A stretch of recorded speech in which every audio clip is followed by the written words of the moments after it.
दोस्तों नमस्कार। आज फिर बिहार में राजनीतिक सरगर्मियां तेज हैं। आज लालू प्रसाद यादव ने नीतीश कुमार को ऑफर दे दिया, बुलावा भेज दिया और इधर कांग्रेस ने भी प्रत्यक्ष रूप से सीधे तौर पर यह कह दिया कि गॉडसेवादियों को छोड़ करके गांधीवादियों के साथ अगर कोई आना चाहता है तो उसका वेलकम है, उसका स्वागत है। और इसीलिए पिछले 3-4 दिन से जो कयास लगाए जा रहे थे, क्या अब वो घटित होने जा रहा है?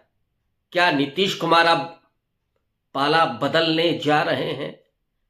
क्या खरमास के बाद 14 तारीख के बाद नीतीश कुमार खेला करेंगे? और उस खेल में अब तो लालू प्रसाद यादव खुले तौर पर शामिल हो गए। हालांकि 3-4 दिन पहले तेजस्वी यादव ने तो विराम लगाया था। तेजस्वी यादव तो नए राजनीति की बात कर रहे थे, नौजवान पीढ़ी की बात कर रहे थे। लेकिन लालू प्रसाद यादव से जब आज एक पत्रकार ने पूछा कि क्या वे नीतीश कुमार को न्योता देंगे, क्या वो नीतीश कुमार को शामिल करेंगे, उन्होंने कहा कि बेशक नीतीश कुमार आ जाए तो उनकी सारी गलतियां माफ हैं और उन्हें आना चाहिए, उन्हें साथ मिलकर के काम करना चाहिए। जब इस बात को आगे बढ़ाते हुए नीतीश कुमार तक जब यह मामला पहुंचा और एक पत्रकार ने तो नीतीश कुमार से पूछ लिया कि लालू जी ने ऑफर दिया है, लालू जी तो कह रहे हैं कि हम वो आपको शामिल करेंगे, आपकी क्या प्रतिक्रिया है? नीतीश कुमार मुस्कुराए, हाथ जोड़ लिए। ये राजनीति की भाषा है। मैं पहले भी कहता रहा हूं कि नीतीश कुमार बिहार की राजनीति के बिस्मार्क हैं। 3 गेंदों से खेलते हैं, 2 गेंदें हाथ में रहती हैं और 1 हवा में रहती है। ये राजनीति शायद भारत में किसी को नहीं आती। आप नीतीश कुमार की आलोचना कर सकते हैं उनके पलट जाने की, आप नीतीश कुमार की आलोचना कर सकते हैं नरेंद्र मोदी के साथ जाने की, आप नीतीश की आलोचना कर सकते हैं धर्मनिरपेक्षता पर साइलेंट रहने की। लेकिन खिलाड़ी तो हैं और खिलाड़ी ऐसे ही नहीं है। नीतीश कुमार जब पहले नंबर की पार्टी बने थे, यानी जेडीयू ने जब सबसे ज्यादा सीटें हासिल की थी, तब तो उनको प्रधान मुख्यमंत्री बनना ही था। लेकिन जब वो दूसरे नंबर की पार्टी रहे तो भी मुख्यमंत्री बने। और मजा तो तब आया जब पिछले इलेक्शन में वो तीसरे नंबर पर रहे।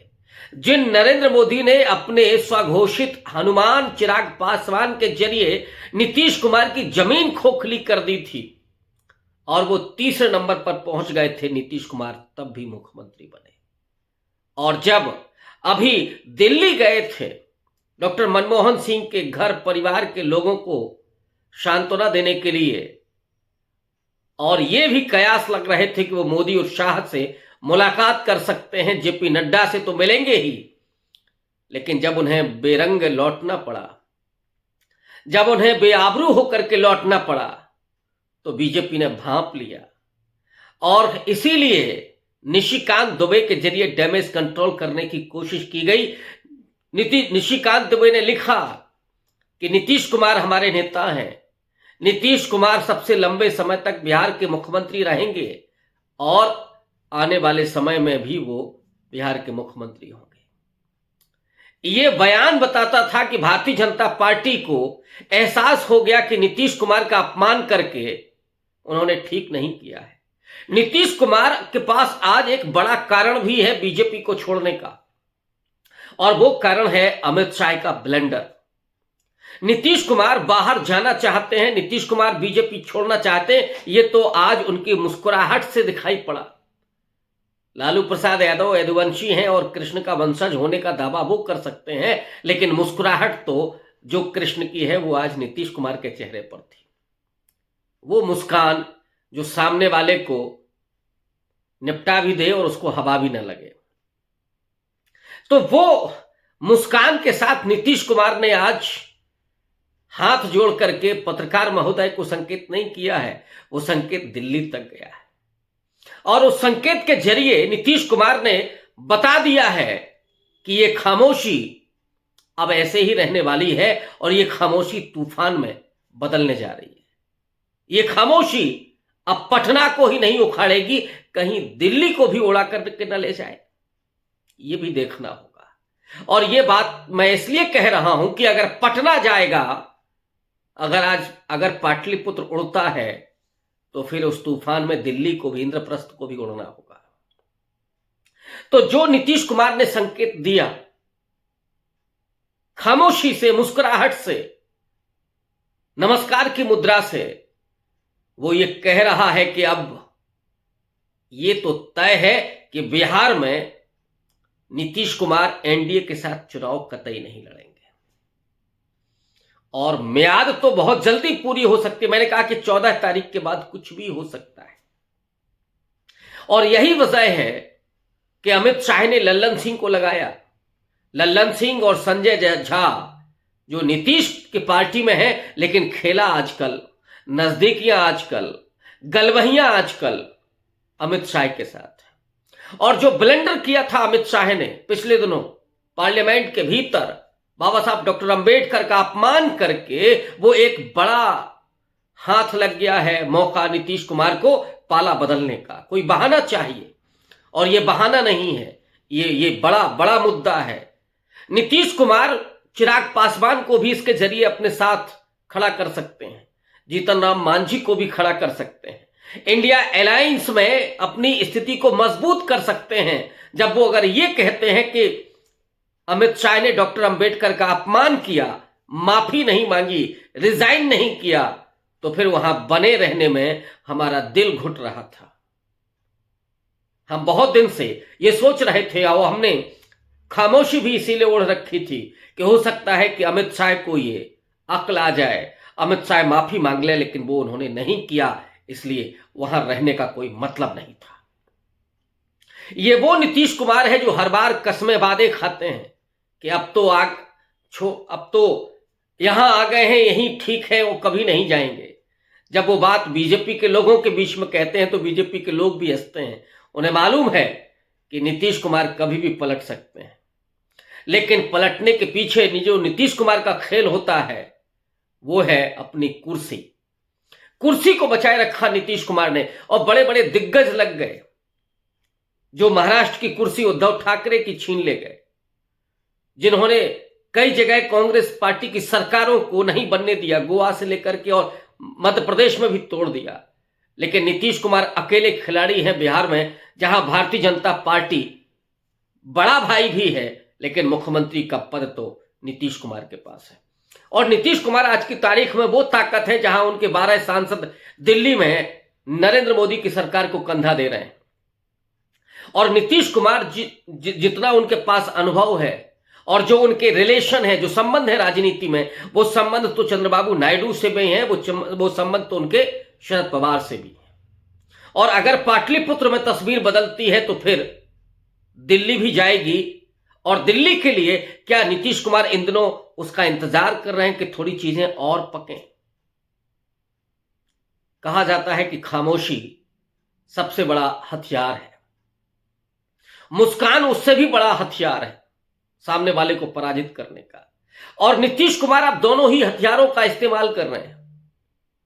और ये जो खेल चल रहा है अंदर खाने की, कांग्रेस भी अब तैयार है, लालू प्रसाद यादव तो ऑफर ही कर रहे हैं, नीतीश कुमार अब इंतजार कर रहे हैं कि दिल्ली को कैसे पलटा जाए। ये जो समय ले रहे हैं नीतीश कुमार को मालूम है कि अगर दिल्ली को कमजोर नहीं किया गया तो फिर बिहार को पलटना इतना आसान नहीं होगा।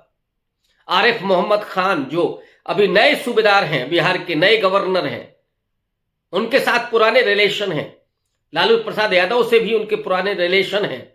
आरिफ मोहम्मद खान कांग्रेस पार्टी से निकल करके जनता दल के साथ जुड़ते हैं और सोशलिस्ट धारा के व्यक्ति हैं, गांधीवादी धारा के व्यक्ति हैं। बाद में वो नरेंद्र मोदी के साथ चले गए, लेकिन अभी जड़ें तो वही हैं। उन जड़ों के जरिए जो रिश्ते बन रहे हैं, वो रिश्ते कभी खलल नहीं पैदा करेंगे, कभी बदमजगी पैदा नहीं करेंगे। और जिस तरह से काम जगदीप धनखड़ ने किया या महाराष्ट्र के राज्यपाल ने किया था, इस तरह की परिस्थितियां बिहार में कम से कम नहीं बनेंगी। तेजस्वी यादव ने भी कहा है कि आरिफ मोहम्मद खान से हमारी उम्मीद यह है कि वो संविधान के जरिए संवैधानिक तरीके से प्रदेश को चलाएंगे, प्रदेश के राज्यपाल पद पर रहेंगे। यानी कभी वो असंवैधानिक तरीके से किसी सरकार को गिराएंगे, उठाएंगे नहीं, कभी ये नहीं करेंगे, भले ही वो नरेंद्र मोदी के राजदूत हों। अब देखना यह है कि नीतीश कुमार कब ये कदम उठाते हैं। और मैंने कहा ना कि नीतीश कुमार तभी कदम उठाएंगे जब उन्हें पाटलिपुत्र के जरिए इंद्रप्रस्थ हासिल होगा। उनकी नजर दोनों तरफ है। अगर इंद्रप्रस्थ नहीं तो पाटलिपुत्र तो सुरक्षित रहे ही। और अब ऐसा भी किया जा सकता है कि जब नरेंद्र मोदी और अमित शाह ने उनका अपमान किया, अमित शाह ने तो ब्लंडर किया बाबा साहब का अपमान करके, नीतीश कुमार से मुलाकात भी नहीं की। वो नरेंद्र मोदी दिलजीत दोसांझ के साथ मुलाकात करते हैं और वीडियो डालते हैं, ट्वीट करते हैं। वही प्रधानमंत्री दिल्ली में रहते हुए नीतीश कुमार के साथ मुलाकात नहीं करते हैं। ये जो अपमान है नीतीश कुमार का, नीतीश कुमार ने भले ही उनके पैर पकड़े हों, और मैं ये भी कहता रहा हूं कि ये नीतीश कुमार की अपनी स्ट्रेटजी है। नीतीश कुमार ने जो उदारता दिखाई नरेंद्र मोदी के सामने, पैर पकड़े, लेकिन नीतीश कुमार वो है जो पैर पकड़ के पलट करके दांव खेलना भी जानते हैं। क्या अब वो समय आ गया है? और वो समय आया तो फिर दिल्ली का क्या होगा? दिल्ली में क्या लंबा खेल करेंगे नीतीश कुमार? अब जब उनके साथ इंडिया अलायंस के साथ फिर से नए रिश्ते पक रहे हैं, इंडिया अलायंस उन्हें फिर से नेतृत्व देने के लिए तैयार बैठा है। और अब मल्लिकार्जुन खड़गे का मामला नहीं है। मुंबई की जो बैठक हुई थी इंडिया अलायंस की, जिसमें तकरार हुई थी उनकी ममता बनर्जी के साथ, और ममता बनर्जी अरविंद केजरीवाल ने मल्लिकार्जुन खड़गे का नाम आगे कर दिया था बतौर प्रधानमंत्री, वहीं से सारी सूरतें बिगड़ी थी। नीतीश कुमार ने बाहर का रास्ता लिया था। अब वो परिस्थितियां नहीं हैं। आज की तारीख में नीतीश कुमार दिल्ली भी पहुंच सकते हैं, इंद्रप्रस्थ पर भी काबिज हो सकते हैं। यहां पटना में तेजस्वी यादव का वेलकम हो सकता है, उनको ताजपोशी उनकी की जा सकती है। और ये परिस्थितियां जो होंगी, जिस तरह का ईडी सीबीआई से लेकर के तमाम बुलडोजरों का इस्तेमाल हुआ, और जिस तरह से संभल से लेकर के और दूसरे जगहों पर मुसलमानों के साथ प्रताड़ना हो रही, धर्मनिरपेक्षता की धज्जियां उड़ाई जा रही हैं, संविधान को ताक पर रख दिया गया है, डॉक्टर अंबेडकर का अपमान हो रहा है, ये तमाम ऐसे मुद्दे हैं जो भारत की आत्मा को छलनी कर रहे हैं। नीतीश कुमार आज नहीं तो फिर कब? नीतीश कुमार भी जानते हैं कि अगर इतिहास में अपने नाम को बिना कलंक के दर्ज कराना है तो फिर आखिरी में ये मास्टर स्ट्रोक उन्हें खेलना ही होगा। और नीतीश कुमार जब पटना के जरिए इंद्रप्रस्थ को गिराएंगे, इंद्रप्रस्थ से नरेंद्र मोदी को हटाएंगे, तो जाहिर है नीतीश कुमार एक हीरो बनकर के सामने आएंगे। लोग उनके तमाम गिले शिकवे, तमाम जो उन्होंने पलटी मारी है, उसको भूल जाएंगे। क्योंकि इस समय देश के तमाम लोग, करोड़ों लोग इस बात को चाह रहे हैं कि नीतीश कुमार किसी तरीके से अपनी बैसाखी को हटाएं, नरेंद्र मोदी को साफ करें। जरूरत इस बात की है कि एक सेकुलर डेमोक्रेटिक सरकार स्थापित हो, जो भारत का गणराज्य संविधान सभा के दौरान जिसकी एक रूपरेखा रखी गई थी, जो कमिटमेंट हुआ था, उसके आधार पर यह देश चले।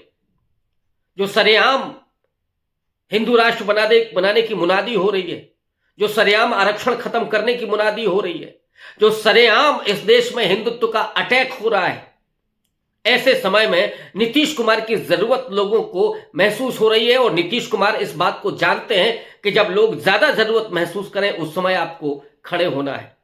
क्या ये वक्त आ गया है? और नीतीश कुमार इस बात को धीरे धीरे भांप रहे हैं और थोड़ा और पगने दे रहे हैं। असली नेता वही होता है, और ये कूटनीति है। नरेंद्र मोदी और शाह की बड़ी तारीफ होती है, चाणक्य हैं वगैरह वगैरह। सरकारें तोड़ते हैं, सरकारें गिराते हैं, सरकारें अपनी बनाते हैं, खरीद फरोख्त करते हैं। इसी को चाणक्य नीति बना दिया गया है। लेकिन असल में बिना किसी हथियार के, बिना किसी इस तरह के दुरुपयोग के, नीतीश कुमार लगातार 20 साल से, थोड़ा बहुत छोड़ दिया जाए तो, अनवरत भारतीय जनता पार्टी के सिर पर सवार होकर के बिहार में मुख्यमंत्री बने हुए हैं। इसको कहते हैं कूटनीति।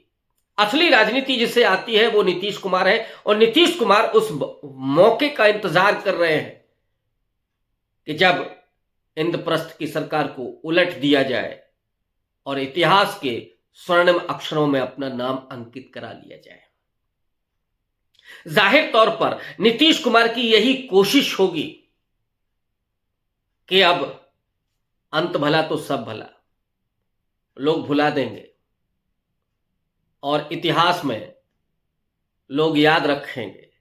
इस समय भी जय जयकार होगी, वो इस बात को जान रहे हैं, तो उस मौके का इंतजार है उन्हें कि कब चीजें दुरुस्त हों।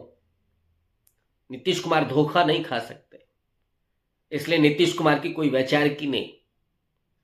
नीतीश कुमार हमेशा अपने हाथ में 3 गेंद रखते हैं, 3 गेंदों से खेलते हैं।